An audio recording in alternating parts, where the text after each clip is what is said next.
Simple and tasty వంకాయ curry చేసుకుందామా. ఇది చపాతీలోకి, రైస్లోకి చాలా చాలా బాగుంటుంది. Let's get started.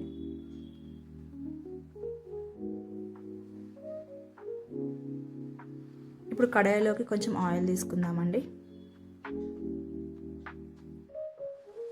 ఆయిల్ వేడెక్కిందండి. ఇప్పుడు ఒక కప్పు పల్లీలు తీసుకుందాం.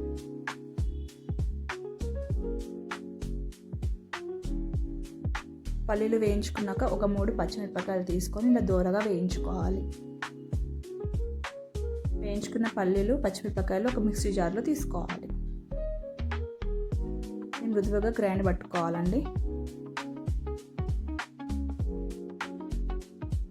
ఇప్పుడు వంకాయల్ని ఈ సాల్ట్ వాటర్లో కట్ చేసుకొని వేసుకోవాలి.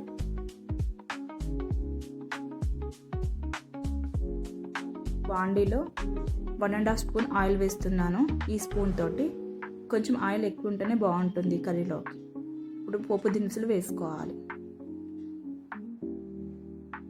ఇప్పుడు కరివేపాకు, ఆనియన్స్, పసుపు, అల్లం వెల్లుల్లి పేస్ట్ వేసుకోవాలి. అన్నీ వేగాక వంకాయలు వేసుకోవాలండి.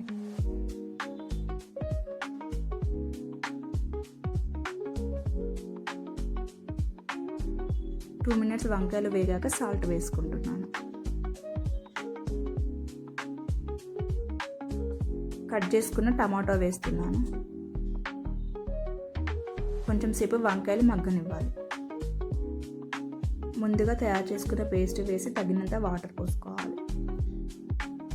స్పూన్ ధనియాల పౌడర్ వేసుకుంటున్నాను. రుచి చూసుకొని కారం, ఉప్పును వేసుకోవాలి. నేను తీసుకున్న పచ్చిమిరపకాయలు కారం ఎక్కువగా లేవు కాబట్టి నేను 1/2 స్పూన్ కారం వేసుకుంటున్నాను. ఒకసారి కలుపుకొని మూత పెట్టేసుకోవాలండి. ఆయిల్ పైనకి వచ్చేంత వరకు ఉండాలి. ఈ కన్సిస్టెన్సీ అనేది లూజ్గా ఉంటేనే బాగుంటుంది. రుచిగా ఉండే వంకాయ curry ready. Thank you for watching.